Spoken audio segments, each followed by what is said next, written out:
If you had finally gotten together with the person that you say is your one true love, wouldn't you be happy?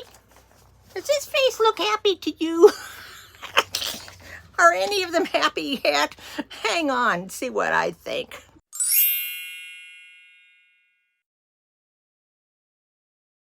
Hi, Grandma Bev here, and welcome to my channel, Life with Grandma Bev.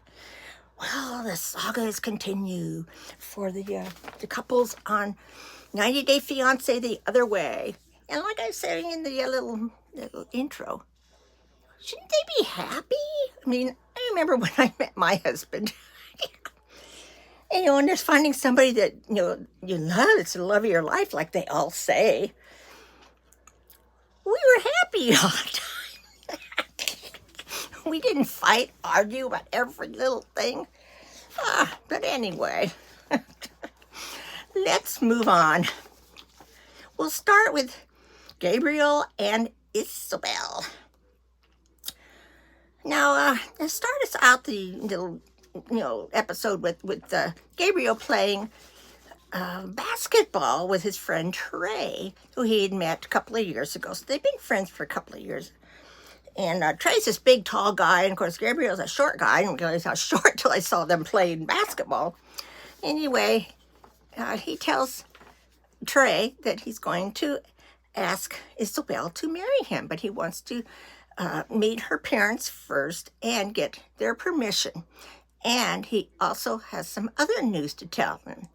And Trey's what more could you be saying? I mean, you're asking her, if he can marry their daughter. What more would you have to say to them and get permission for? And so Gabriel admits that he's a trans man. The look on Trey's face was just kind of, no blanking way. He says, well, whatever, please, I'm backing you all the way. So what a good friend. Neat guy. He's from Miami, I think, so he's not from Colombia. So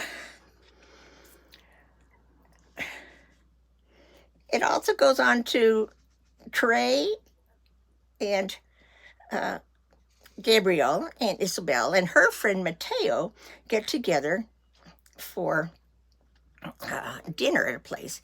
And Isabel thought that this place was their place. They've had dinner there a lot.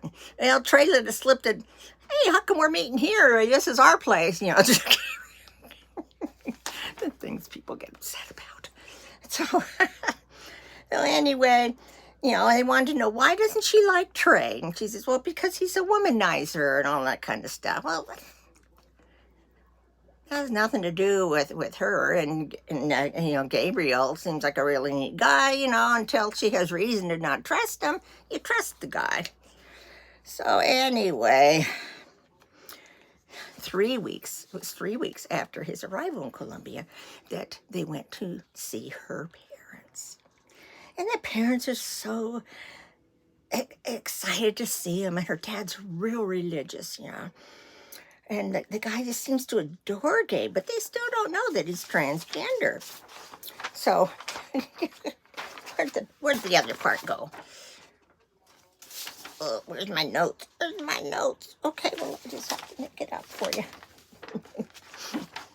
So, the father is saying a prayer before dinner, praising God and thanking them for bringing this wonderful person into their daughter's life, that he's a religious guy, that Gabe is, and they're just so happy that Isabel has met him. And he didn't say anything yet, but I happened to see a preview. And he did mention that he is a trans man. And the father's face just goes... And we didn't see any more. So it'll be interesting to see what the father's reaction is. I say, come on, Dad, thumbs up, go with the flow. They love each other. It shouldn't be up to you. It's up to your daughter. So we'll see. So I know I had given them like a 75% chance or something like that last week, but depending on what the father says, they may be down to a 50-50 this week. So next we'll talk about Rishi and Jen. Oh, poor Jen. She's the one whose picture I showed you in the beginning of the intro. She finally got together with Rishi alone and discussed with him that she does not want to live with his family when they get married, because it's the custom in his country that they live as a joint family, and she doesn't want that. You know, I mean, she's from the States. She's not used to that kind of stuff. But then again, it's their culture. You know, should have studied up on the culture before you got involved with them. So anyway, he agreed with her that he would tell his parents they're not going to be living with him. Of course, he still has to tell them that she's his fiancée. Good luck on that one. But I don't know. I mean, he seems really sincere and to really love her. But you know, you hear stories about women who marry guys from other countries, like those types of countries where their culture is so strict and the women are held so, you know, that hear of them marrying and then they have a kid and then the guy steals the kid, you know, or kicks her out, steals the kid, or locks her in that place and that she can't get out. Now, these might be just movies that I'm seeing, but I don't know. I don't know. He better tell them pretty soon, because she went and met with an immigration attorney, because to her, she has this visa that's a four-month visa, and she's coming up on the end of the first 30 days. So she thinks she's got to go somewhere else out of the country and then come back in to start her next, 30 days. Well, she finds out she didn't read it carefully. It's for a single entry only. So she needs to go back to the States and reapply all over again, which could take forever. And then on the side, the attorney said, something to the effect, what a silly American, don't they read things? Apparently not her. So she's pretty upset because she's got to leave in 6 days. They would have to get married as soon as possible to stay back, or leave in 6 days and she has to reapply all over again. So, but she doesn't feel she's ready to get married yet. He hasn't even told his parents. I think she's starting to have second thoughts. And she even says in the taxi, something's trying to tell her, God, she said, is trying to tell her that this isn't the right thing for her to be doing. Alrighty, let me scoot back here. That's sliding off the bed. Now we find Chris and Jamie. Well, last week, Chris's neck started really bothering her because she's had a lot of accidents and it's really screwed up her vertebrae and everything in her neck. And she needs an operation that will take a while to recuperate from. I mean, I know how those operations go. So Jamie's been feeding her Chris and feeding her water and candies while nursing her back to health from her chronic neck pain. And she's headed out to meet her friends, Alex and Leo. So these are Jamie's friends. And Chris was supposed to come to meet them, but she just could not even get up. She just was in so much pain. So she's there talking to Alex and Leo, and they're no help. There's something wrong with this story, because she's telling him how Chris might have to go back home to go to court for the motorcycle that was stolen, and she's afraid she won't come back. Well, they agree with her that it sounds fishy and that kind of stuff. So I don't know. They think Jamie needs to open her eyes, and Jamie agreed with them, considering that Chris ghosted her on her birthday back. And see, this is a real young gal. Back the last time that Chris came to see her, over 2 years ago. So, I don't know about those. Those two are not going to work out. Okay, let's see. Let's go to Oh, crybaby. Nicole and Mahmoud. Well, of course, she's still crying about the fact that he wants her to cover up, but she is covered up, the clothes she's wearing, but she won't wear the hijab, or whatever. So, of course, they're in their bedroom arguing, but the door is open, and here's his mother just sitting there listening to it all. They keep showing her. All of a sudden, she appears in the bedroom. It's his mother's right there.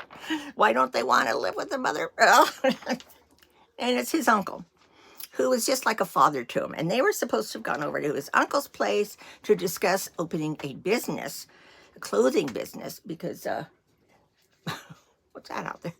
Because Nicole was a fashion person. And they were going to discuss with his uncle because his uncle has a clothing business. Well, she had to pretend things were okay, although she was still mad at him. Now, his uncle wasn't happy with the way she looked and asked why Nicole wasn't wearing a hijab. Omar agreed if Nicole hadn't converted, she wouldn't have had to cover her head as a Christian. So apparently, when Nicole lived there before, when they got married, she converted to, I guess it's Islam or Muslim. Or, I don't want to offend anybody and get them mixed up, but she converted to his religion. And so Omar says if she's converted to the religion, that she needs to follow the rules of the religion. If she hadn't converted, then she wouldn't be expected to. So Nicole might have made boo-boo there. So I have a hard time with this name too. Mahmoud accepted the fact that he would have to teach Nicole, but pushing her was also turning out to be futile. No chance these two. All I've seen her do is sit in their room, folding clothes and crying and using cuss words at him. So the last one we need to cover is, oh no, there's two of them. Yeah, one more here. Debbie and Usama. Okay. Now, Debbie's arrived, and they're just so happy to see each other because, they're so in love. So, they're in a taxi going over to, I guess it's some kind of a hotel. They'll be there for a few days before going out to the farm where his family lives and that she will be moving into, he informs her. This hotel is different. It's like a big room when you walk in, and then there's all these rooms off of it with open doors. So you can close doors, but so she stays in one room, he stays in another. So it's like a big congregational house, really. So in the taxi, she asks him, what does he expect from her? He says, well, he wants her to be a half Moroccan woman and work hard at his home when doing chores like cooking and cleaning his clothes, cooking meals. And he tells you that they can't, because she says, well, we can still go ahead and get order in sometimes, can't we, and have our wine? He goes, no, we can order in, but we can't have wine, not at the house of my parents. No wine is allowed in the home, because if they bring the wine in, the angels leave and the bad spirits come in. And she says, what? At one point, she says, what are you talking about? Starting to catch on. So, because she claimed that staying with his parents was never a part of their plan before. So Debbie asked him, what kind of a time frame are we looking at for how long she would stay at the parents' house in the farm? He says that they would need money before getting an apartment. Here we go. That she would stay 2 months, and then she's to go back to the United States. Nothing about what happens after that.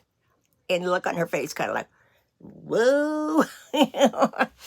Now, is she being taken for something? I don't know, but this is getting interesting.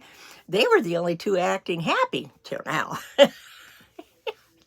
So, what's going to happen? So, will Nicole ever smile? Will Jen go back to the United States? Will Isabel's father accept Gabriel? We gotta stay tuned. Wait till next Sunday night to watch. So I'll be back more than likely on next Tuesday to give my opinions. And like I say, these are always my opinions, my interpretations. So please comment below, share, like, and subscribe. And if there's any other programs you'd like me to talk about, yeah, let me know down in the comments. Or if you think I need to change the format of how I do this, because this is new to me doing this type of video. So I appreciate your help. Just keep it nice. I love you all. Bye.